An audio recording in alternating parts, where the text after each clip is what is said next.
And welcome to Shoot First and the weekly VFX breakdown discussion. We're going to try and run this each week on a different topic to do with VFX, where we explore something technical, artistic, or just some of the beautiful work that we see studios putting out for VFX each week, and all the amazing films that are released. So this week we are going to be exploring the topic of Digi Doubles, and I am joined by Chris, who is an expert with sort of decades of experience in Run Shoot First, and who will be able to offer a load of insight into this rather crazy world. I mean, Digi Doubles is an absolutely huge topic, really. So we're going to try and break it down into a few stages and focus on these points and do our best to stay on track. So the first thing is, what are Digi Doubles? So when are they used in film or in VFX? Why do people use them? And a little bit sort of based around the history of their use as well. Um, when does a digidouble have to be used? And, depending on your budget, depending on sort of the scale of the production, does that change? Does that have any impact? And also, what are the pros and cons of digidoubles? Because it can be a very, very heavy time commitment to invest in sort of building a digidouble. When do you do it? When do you need to do it? When might that be an issue? So, Chris, what video are we going to be looking at? What are we exploring today to answer this question? We've got the trailer for Wakanda Forever. Seems like a good entry point. Obviously, the Marvel stuff is really heavily dependent on visual effects, and what we'll see as we go through the trailer is there are going to be a ton of examples of digidoubles. There'll probably be a bunch of examples where I can't tell whether it's a digidouble or not because it's done so well, but we're definitely going to find them. You will find them a lot in Marvel films for reasons that we'll go into. Okay, cool. So, is there any point in the trailer that you wanted to start discussing?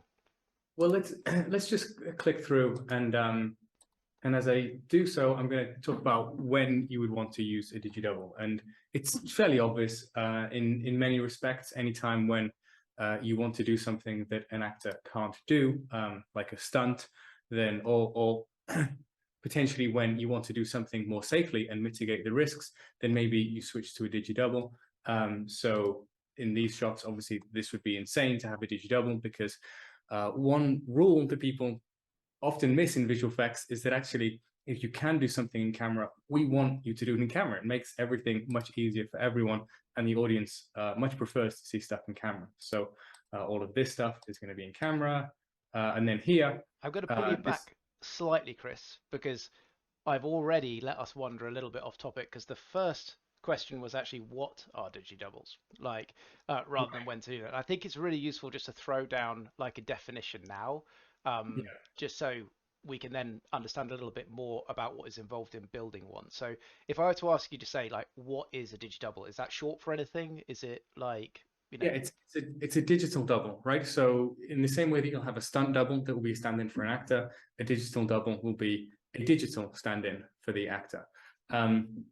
And we can differentiate that from, for example, what we'd call character work, which would be something like the Hulk is going to be fully digital, at least when he's in full Hulk mode, but we wouldn't call that a digidouble. That's a character, right? That has a yeah. performance to give.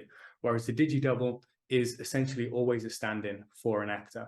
And generally you're just hoping that you're going to get away with it and it's not recognizable as the actor. So it's Oh, so that's a effectively really the important digital distinction equivalent of a there, isn't stand-up. it? Oh, Sorry, go on, Rich. really important distinction there, isn't it? Like, effectively, you're hoping that they don't notice it's not the actor when you're using a digital double. That would be Yes, like, yeah. okay, cool.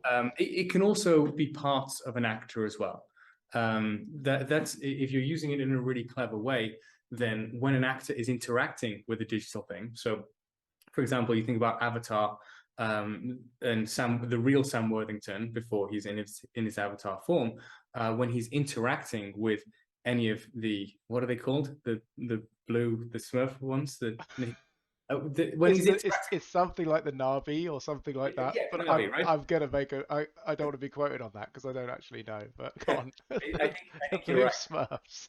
So the difficulty you always have is in that meeting point between what is real and what is digital. So Yeah, if you're being really smart about it, you could actually have someone's hand be a Digi Double, and that hand can then interact much more easily. A digital hand can interact much more easily with the digital thing because they both belong to the digital world than a real hand interacting with a digital thing. So yeah, it can sometimes, if you're using it in a clever way, be a part of an actor. And Or the complexity of that digital to digital real interaction is when something is real, then if you're not accounting for that in your 3D software, then the influence of that real thing doesn't have an impact on the digital thing and vice versa. So if two things are real and they touch, they're going to influence each other because that's our real world.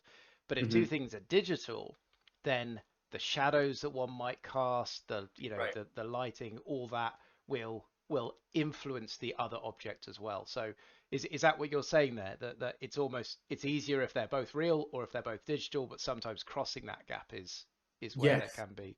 Right. Yeah, I think that's what I call like crossing the chasm. It's actually, that's a difficult thing. Like reel on reel, that's fine. You just take a camera, reel on reel, that's good. Digital on digital, once you're familiar with the software and whatever, that's fine. Digital on reel, that's where things become more difficult. So actually this shot we have on screen, for example, is, I would guess, fully digital. And there's a bunch of reasons why you might go fully digital for a shot. But what it means is you don't have to handle that meeting point. Yeah. But the meeting point can actually be really useful because then you can see what real looks like through that camera in that lighting with that actor, whatever it is, and then you can use that as a reference point. So Yeah. yeah, that meeting point is always difficult, but when you pull it off, that's kind of where the magic happens.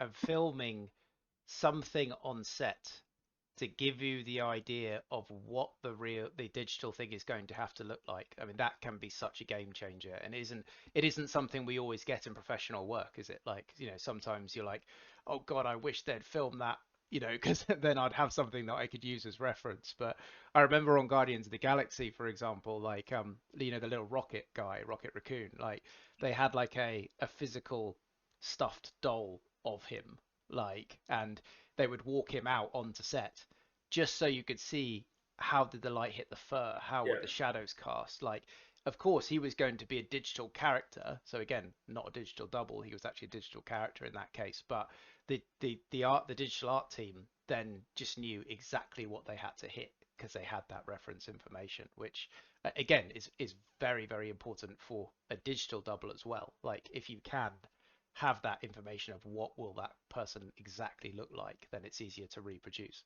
Yes. So let's say you had a shot where you have your actor and you're slamming them into the wall, and you're going, you know what? Maybe I don't want to slam them into an actual wall. So then you have a replacement for them. So that actor may not exist in that shot, but if you have them on set for that day, you could ask them to just walk into the wall Yeah, if they wouldn't just mind, just and then gently.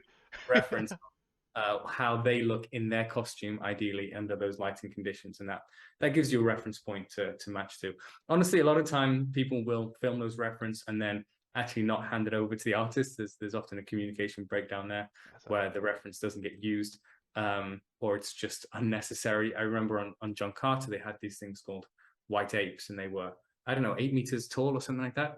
And they built one, or they built the head of one, absolutely massive, out of clay.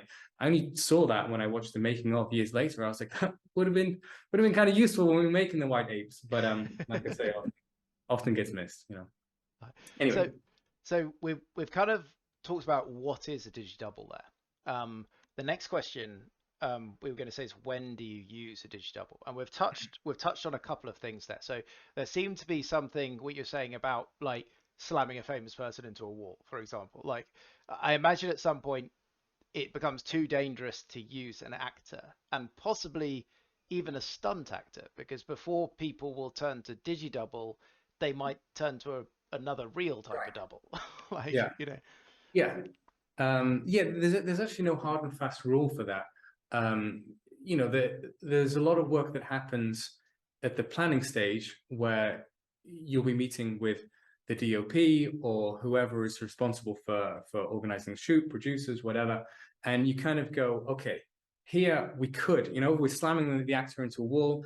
We could do that, having wires, pulling them into a wall, or pulling them into empty space, and then maybe the actor is real, but the wall is fake, and then we have to paint out the wires. And is the benefit of having the real actor in camera better than just doing it all digital? Yeah. How are we going to play that? And there are so many factors at play. There are too many factors for us to really go into this video, because it could be, what do you have access to the actor for that day? What is the cost of that? What is the cost of doing it in camera compared to the cost of doing it via Digi Double? And 1,000 other things. So there's no right or wrong answer. Oftentimes it's you didn't get the take that you wanted on the day, and so then you're just going, okay, well, maybe we can just replace them with the digital equivalent. That's not ideal. Ideally, everything is planned out and it goes according to plan. Yeah. But that's not the reality of it, really. Right. So I guess the context, the scale of the budget, there's so many factors that come into, do I use the digital double? Right. I mean, Like, we can go through some examples here. So, if we're saying this is a fully digital shot, which I think it is, then, we have someone coming down here. By the way, I haven't watched Black Panther, I haven't seen the original, or Wakanda Forever, so I may be referring to like really important characters, is that girl or this dude or whatever. yeah. So apologies for my ignorance there. But yeah, here, like, okay, you could lower someone down on a harness, and then paint the harness out or whatever. But then you have real against digital, and that's maybe a challenge a challenge that you don't want to face. So if you're going, well, we'll make everything else digital anyway, then you may as well just go, well, this is a tiny person in the background. That's where a Digi Double is ideal, right? Where you just can't see them very clearly. That's maybe a thing to clarify, right? That the smaller and blurrier Digi Double is, the more it makes sense to use a Digi Double.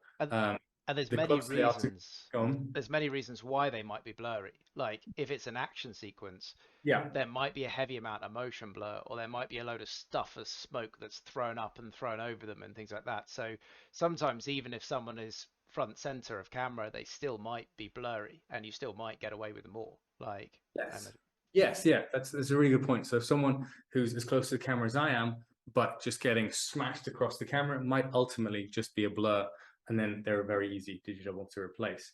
yeah, What's interesting in this shot is not only the person in the background here, but because I think it's a fully digital shot, I think, let me just get my annotating pen out. I think all of these people that we can see just as silhouettes yeah, are all digital as well.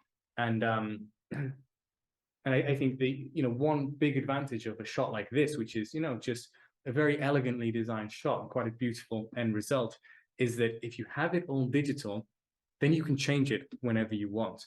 Whereas if you film something in a camera, you can't then easily change the camera angle. You're locked in with that camera movement and that camera position. So I think for that reason, they've gone not only digital set here, Digi Double in the background, but all the crowds as Digi Double. What you often lose through doing it fully digital is the kind of happy accidents, right? The fact that one of the actors may have, I don't know, just a slightly weird shoulder, or you might have a twitch that he does as part of the shot that adds a little bit more life. And I think when you have a crowd like this, these kind of shapes that I pulled out, you can actually find this kind of clearly repeating shape, and that makes sense, because I guess everyone's wearing the same kind of costume and they're all of a similar build. But there's a really fine line there where that kind of synthetic look that people often don't like about visual effects work can come from over reliance on visual effects, or making decisions like going, okay, let's make the full crowd Digi Double here, because in quite subtle ways as well. I mean, if I have to pick another element of that, those Digi Doubles are probably all individual characters copied and pasted yeah, around into a crowd. And of course, a digital double is not aware of the other people around it, where a human in a crowd would react in a way where they might, glance at someone if they bumped into them, or if two people bumped into each other, you'd see their clothing deform and things yeah, like that. There'd all be these subtle nuances that life would be caught through a camera, that would be successfully caught spontaneously, right. whereas you can't fake all that.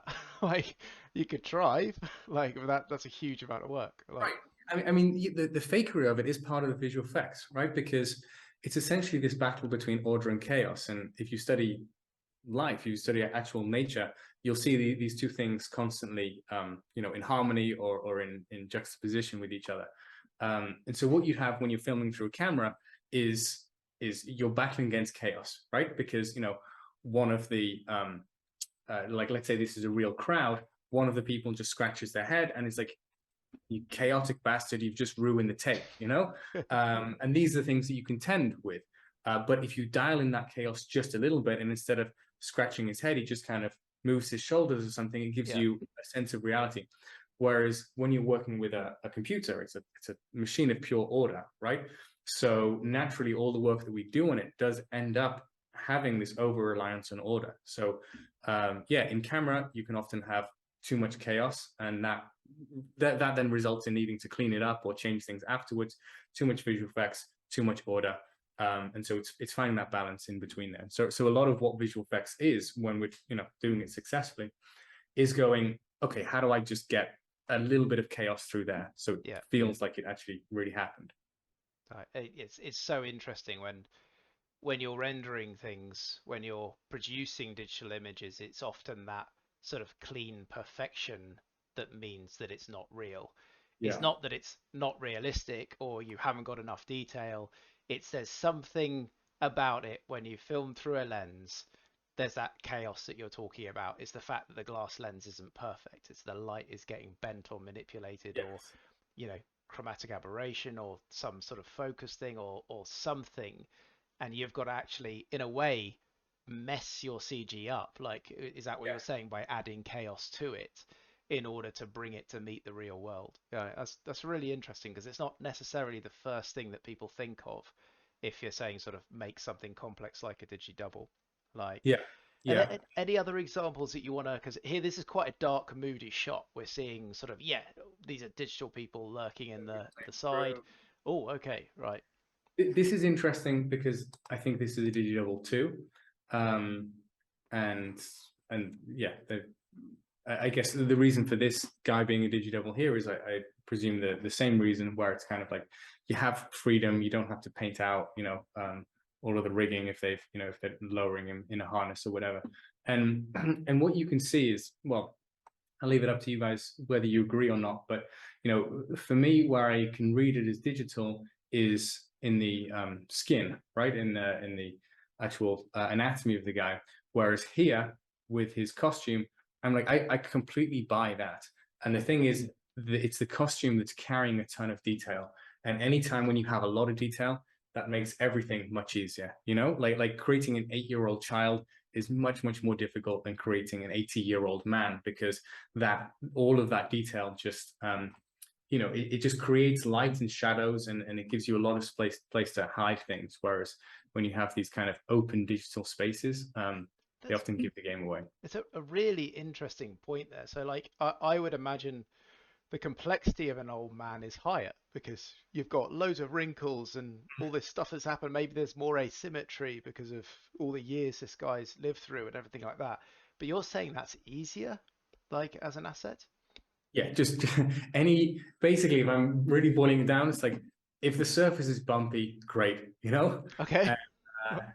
And yeah, so like any time when I have the option just to make something a little bit more gnarly, then I will. And that's just because then as soon as you cast a light on it, the forms get hidden a little bit more. There's the contrast that you get from these cast lights and shadows. There's something about the smoothness of surfaces that feels very synthetic, very digital. Of course, we can't always do that. Sometimes we need to create perfectly smooth surfaces, and I think that's really where the challenge lies, or one of the big challenges. Okay, that's yes, really interesting. Like, um, we have Still, cut a go on. still digital here, I think, but I don't think these two people are. Okay. So that means, if I'm guessing this correctly, they were in camera. Probably this set, I completely buy that. You see how let me just annotate here. There's that little kick up on the step through there. Oh, that's just outside of our framing, I'm afraid, Chris. Like it's Yeah, let's just in the find them. black bars if there's anything. Um, there is no. It's a shame. That's a perfect example of just a little bit of asymmetry that is built into what I see as the set. So yeah, I think that all of this set is real. These two people in the foreground are real because they're not doing any action that is dangerous for an actor, right? They just stood there. And if you can do it real, then you should do it real. So I think we're going Hmm. real all the way here. Potentially that background is real as well. I don't know. I can't tell. But my guess is that he is then this guy is fully digital. And I guess when you have to use someone as digital, it actually depends a lot on the actor as well. Like, I know there's some actors that would refuse to do a stunt like that. You might not be able to get a digital double. Then you might have someone like Harrison Ford who insisted on doing all of his own stunts. Right. But as you say, it might not be whether the actor does it or doesn't that's the decision maker. It might be the fact that there's a harness that's then creating some weird deformation of the body because it's sort of lifting his weight up or something. Like, um, Yes. There's an interesting thing there as well where I I'm not going to say any actors, but I have very often re-sculpted an actor's body to make it a more aesthetic heroic. body Oh, wow. than it was. So there is that element to it as What well. what line of work were you in, Chris? It's like professional movies. Like I mean, you did Superman, for example, years ago. Like, well, Right. you So did. Henry Cavill wasn't one of them. I mean, he obviously. Oh, okay. Sorry, that's the one that leapt out of me. I thought, oh, maybe you need like a super figure, like, but no, No. he actually wasn't one of them. So he was just stacked, was he? Just Yeah, yeah. he So put of that course, time in. I made a Digi Double for him because He has to fly around. Yeah, Henry Cavill's amazing, but he can't do all of that stuff. yeah. No, I mean he had a muscle suit, so yeah, that was obviously enhancing his anatomy, but no, he was pretty stacked. I didn't have to improve. Okay. Well, Okay, yeah, that's fascinating. But yeah, before we get dragged into the details of particular actors, we're also at about 22 minutes. Like, so we haven't quite covered pros and cons, but we've kind of been throwing that in as well. So I guess I'll leave it up to you. Do you want to summarize pros and cons, or do you want to continue on with a shot like this? well, potentially we can do a bit of both. I mean, so this shot I also believe is digital, which is really surprising to me that you would use that shot as digital. So this could be essentially like a digital reshoot.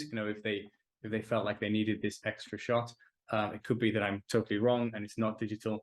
I can see that assuming that it is, there's a ton of work gone into it to make it look realistic. Hmm. And again, like I say, wherever the details are, you can completely sell me on that. It's in these areas that I'm not so convinced because he's completely hairless. So yeah, I think that this could be a digital double, and honestly, I'm not sure why. So if I'm right about that, then the reason will be um, I probably some logistical thing, like yeah, like it. It wasn't shot at the time, reshoots too expensive, Yeah, they've got a high-end digital double already, just whack it in another shot type thing. And I think, yeah. and that's the advantage of like some of these sort of very high budget action movies. Like they tend to be very well done digital doubles because they're needed in so many shots and there's so many things that involve a digital double that you can afford to invest that time and money in getting a really good one because it's going to sort of pay for itself across the show. Like, whereas if you're doing maybe a lower budget short, like, where there isn't quite that sort of money available, that's when the choice of whether to have a digital double becomes kind of critical, that you know what you're getting into, if that makes Yeah. sense. Right. Yeah. So I mean, the cost of a digital double can be a con, obviously, if it's something that's going to be very close up to camera. A shot like this is actually much easier to do because they're so small in camera, and the real advantage that you get from digital doubles or digital anything is real freedom, right? So you can decide whether you actually want to add in another 10 people or remove people or whatever, and it doesn't cost you that much work.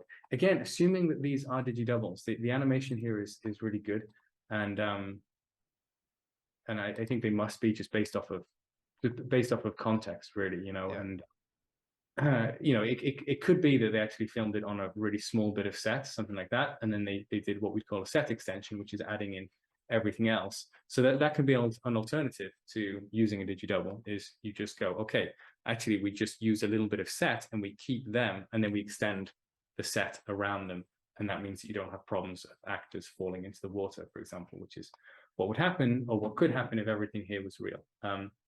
But no, I suspect that these are just very, very well done and very well integrated Digi Doubles. Okay, cool.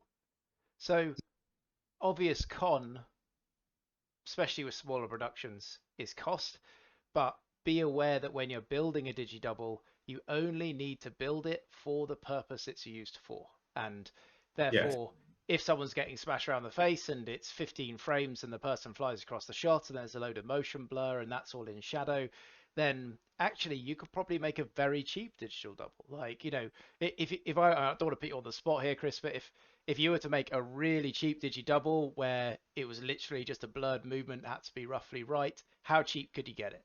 Like, if you were like, say, could you buy it? Could you throw in animation from like a library? What sort of things are available Yeah. to you?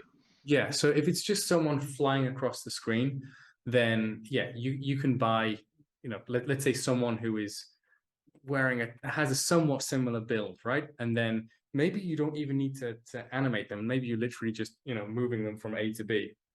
Yeah, I'm always a fan of just kind of rushing to the end and getting data that way. So Yeah. just seeing what you can get away with the smallest amount of work, right? So maybe that would be my starting point, and then I just see how well that holds up, and then I see how far I need to push the Digi Double.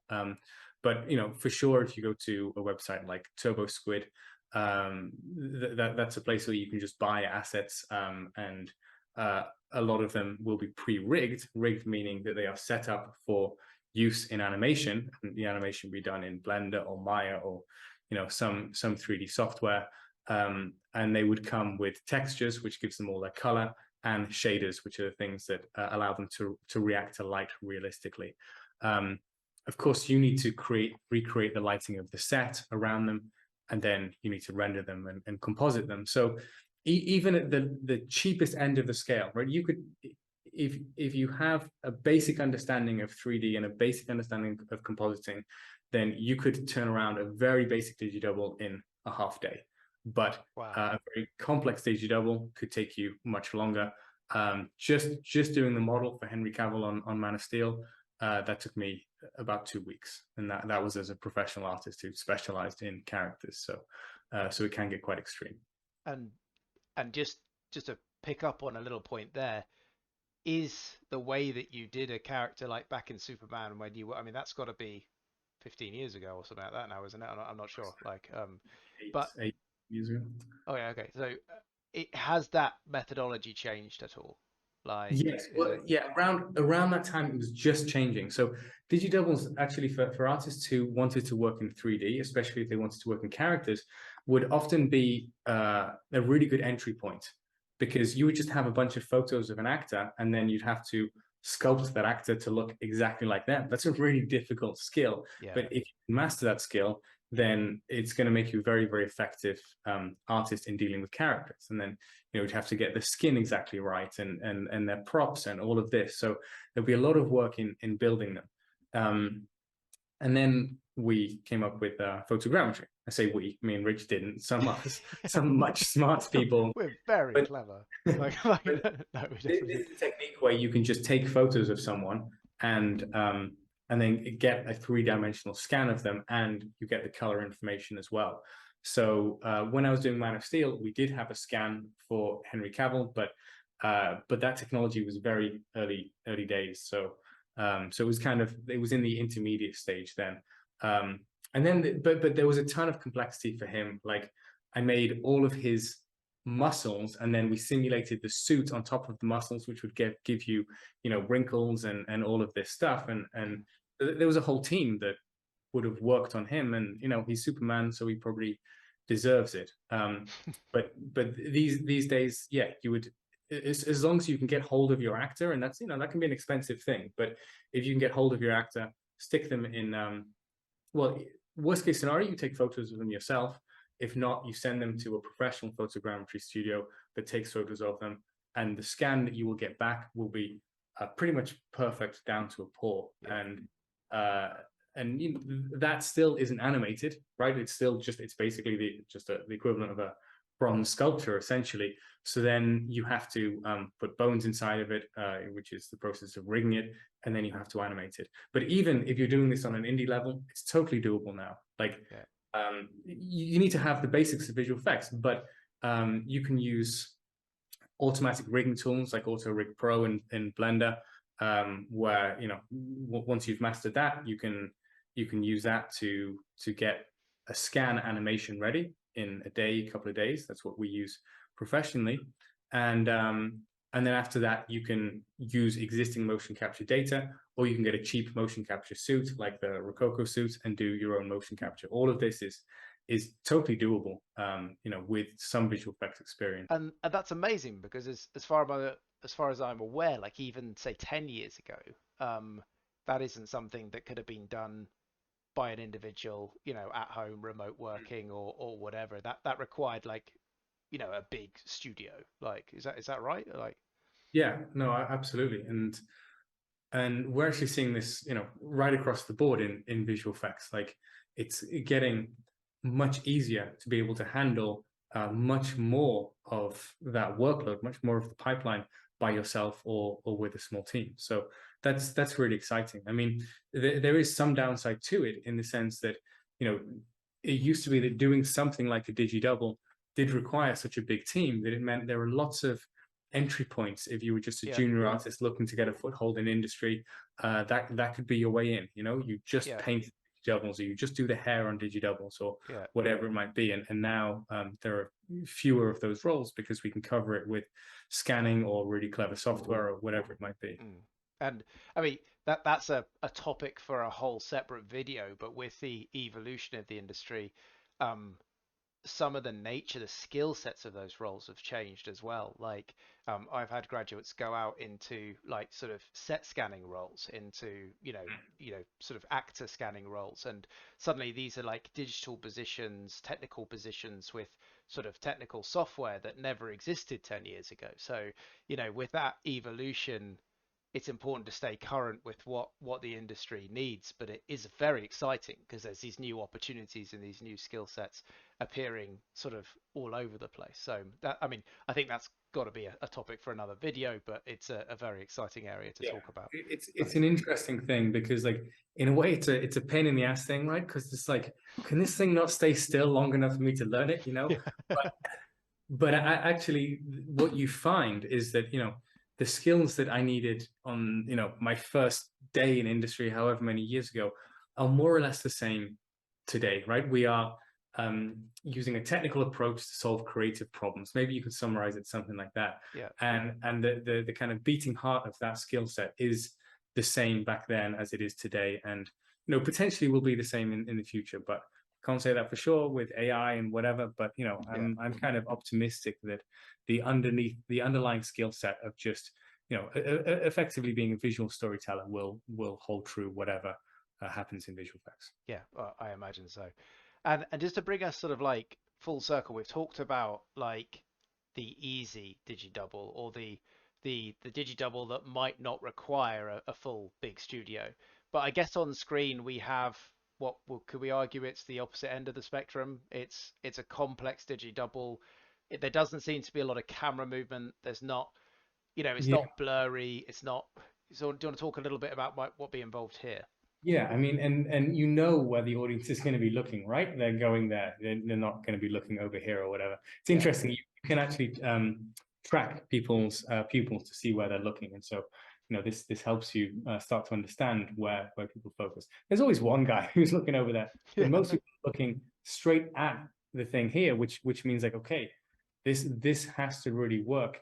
And not only that, if I'm reading this correctly, I could be wrong, but I think the whole thing is Digi Double.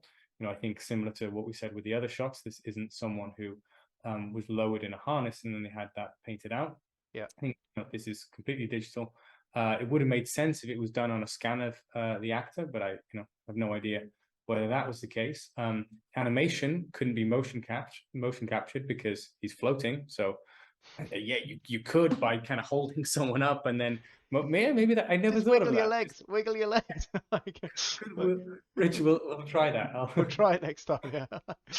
But yeah, so maybe that's how they mocapped it. I doubt it. I think, so here you kind of have the challenge of, yeah, you've got to build a Digi Double. He's got a lot of smooth skin on show. So, these areas are going to be much more difficult to sell than these complex areas for the reasons you spoke about before.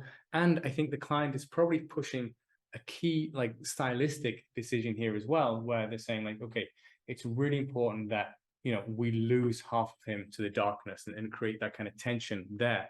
But it's like if someone's floating in the sky, that's not what happens, right? Like, so the sun is going to be screen right here, and so we can see this light hitting him, but then all the light bounces around the sky. Obviously, this is a whole other video, but this is just how daylight works. It all bounces around the sky, and then what do you know? It comes back, and then so this just doesn't happen if you are floating up in the sky, but was presumably part of what the client wanted. And this is again a whole other conversation, but when you're a visual effects artist working on that, it can be kind of painful if people are like, oh, well, that doesn't look realistic. It's like there's no way that you can hit that. There's no way that you can hit realism with that story beat, but the story is more important than anything. So sometimes you have to make those concessions. So that's I guess another string to the choice of a digital double is it actually allows you to have more control artistically in representing the story, where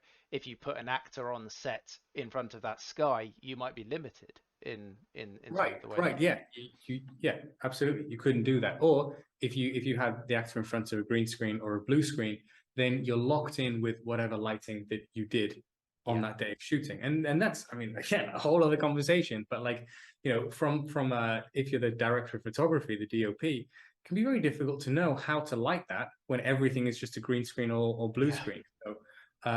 So people often seem a little surprised when actors seem very superimposed on top of backgrounds, but it's not necessarily a question of skill. It's sometimes that problem just can't be solved, or there's a stylistic choice being made and that prevents it being solved realistically. Realistically, yeah, exactly. Yes. Are there any other shots that you wanna? I think we're coming to sort of roughly the time that we were planning to record for, so I'm just wondering if there's anything else you'd like to look at to finish off. He's a really good Digi Double. No. Wow. Real. It does scream at you though, doesn't it? I would say the guy floating down, I didn't have that reaction. That sort of like, oh my God, that's real. That's right in the camera. Right. That's the thing. Like often, the giveaway of it being Digi Double is you kind of ask, like when it's really done, you're like, it's really well done. Yeah. So is it real? But like when it's real, you just like, it's real. Like this guy here is real. Like, it's just real. Very, very difficult to define that. You think after doing visual effects for 20 years, you'd be able to be more articulate than that. But there's just when it's real, you just know it. The cars, the Digi Double cars, that would be another conversation. Let's see. Here's an interesting one. So this guy has to be Digi Double. Same guy we saw floating, right? Probably some really famous guy. I'm sorry about that. But there's just no, obviously there's no way you're going to get a stunt guy to do that. You can't even launch him on wires because you're going to break his spine. The G-force. He's not going to thank you for it. So he has to be Digi Double, and this is another thing similar to what we were saying. Is like because of the nature of what he is doing, that he is digital.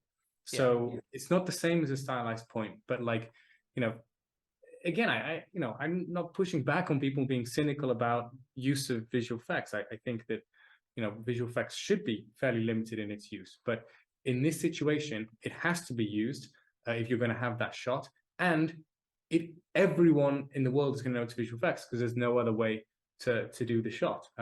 Maybe stop motion, some really clever stop motion. There'd be like 20 weeks work for 2 seconds of this animation, but But yeah, there's Screaming at the this. actor to hold still. Yeah.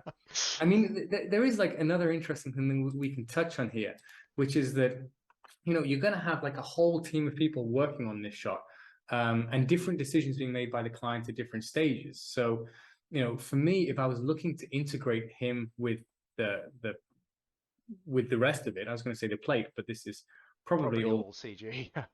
Yeah. I'd be going, where can I find that meeting point, right? Same as we were talking before, but we were saying meeting between digital and digital should be easier. But for me, he's going through this smoke here, right? And as he dives through it, he maybe has a subtle impact on the smoke. I don't know. It feels like he really doesn't impact the way he doesn't the force that he's creating doesn't impact the smoke as much as I would imagine. And this just opens up a whole other can of worms, because maybe what's happening at the last minute is the client is saying, look, for whatever reason, we need a lot of smoke screen right there. And you can do that using what we call an element, which is a pre-filmed bit of smoke that you can just drop in on top. And so if it's a last minute thing, then you can drop it in there, but you can't sell the interaction with the Digi Double. If you want it to interact with the Digi Double, then you need to have simulated smoke, and that becomes a whole other thing, So a lot of the time, like you can't do the things that you would want to do just because there may be a time constraint or something else. So we have that, linking back to the first shot we looked at where we had a crowd, and we're saying, look, you can have multiple digital elements, but they're not necessarily interacting if you sort of bring them from different places and create like a whole crowd. They're not necessarily brushing up against each other. Here, maybe we've got two different elements here, and they're not interacting in the same way, as in sort of like you're saying there's an influence of the actor on the smoke. But if I'm playing devil's advocate, there could have been a conversation like the director might have said, oh, that's that dust is now swirling around all over the place and it's detracting from what the actor's doing. There's too much movement, like roll that back, like Yeah. and therefore you're back to that artistic decision for storytelling, like right. And I think story beats everything, and we actually noticed this with like the the feedback you'll get from the press and whatever on the visual effects. I always notice is like if they like the film, then they give the visual effects a little boost. They're like, oh yeah, that's really great, like the Bastard Son and the Devil himself, the thing that we recently did for Netflix. They're raving about the visual effects, but that's because they like the product. If they don't like the product, i.e. if they don't like the story, then everything else gets pulled down because of that. So as much as we focus on realism, I think it's a useful thing to remind yourself in your own effects, even, that story is everything. The rest is details. The only other detail I think I'd add is that whatever the artist that worked on this wanted to produce, they would have been able to produce it. If someone had asked them to say, we need to see more interaction, these teams are brilliant, they would have easily been able to do that. So at that point, I think we can be confident that this is quite a high level decision, like coming in at some point saying, no, it needs to look like this, and then the artists have made that happen. Because sometimes when you get these videos, like people can be critical of the artists and things, but these guys are exceptional, they're brilliant, and there's probably reason behind the way that they've done it this way. Right. I think that's an important point. I mean, I think a more a useful voice that we can bring to the table in what we're doing here potentially is just understanding the levels of nuance that happen there, and why sometimes things come out looking amazing and sometimes why they don't. And if you understand that, then it's going to have a lot of impact in your own work, and it's not often a case of like, oh, they just didn't know what they were doing. It's like, no, they're working on a Marvel thing. They know, They know. They're really rather good. Like, so I mean, if we jump to like this end couple of shots here. So here drops down, real contender for Digi Double here. You maybe don't want to drop an actor from such a height. Although, so this, and then as well, they do that spin. But this often will be actors on wires. Certainly, if you have it the other way around, you're going to do it on wires. Basically, if you could see the actor's face close up, right, and then they are falling back, then that's going to be a hell of a Digi Double to do, right? Because you're going to have to get their expression and their movement of their face. So that's where you do what we'd call a takeover, where basically at some point on one frame, the digital takes over from the real. So Yeah. as that person falls backwards, they'll probably fall backwards on wires, and then once they're about this distance from the camera, you will then do a straight up switch for the Digi Double, and the Digi Double falls the rest of the way and Yeah. splats on the floor or whatever is necessary. Okay. So yeah, lots of strategies of Yeah. of when to hand over and when to switch out and things. Like, Yeah. Here probably so probably that whole fall, my guess is Digi Double. With this, I think it's real. So I mean, whoever did this is just it's badass. It's what whether it's amazing costume work, whether it's amazing digital work, I don't know, but I totally buy that. I think that's real. And the thing is, there would be no reason for this not to be real, assuming that the costume itself can be worn by a can person, and and that can you be have the made. budget to make the costume, which I think they would have done. So yeah, that's probably real. And then they probably augment it, right? Adding a little bit of glow to the eyes or whatever in post. So there's almost always some digital touch-ups. But my guess is that this final thing is real with just a tiny bit of work in post. With enhancement from post. But like either way, it's a brilliant shot. It looks great. It's been successful. So, it kind of doesn't matter in a way. Like Yeah, it's just wonderful work and it's great to look at, and that's the important thing. Like so I think we've got to a decent chunk of time there. So I think it's probably, are you happy to sort of close this one down, Chris, at this point yeah, here?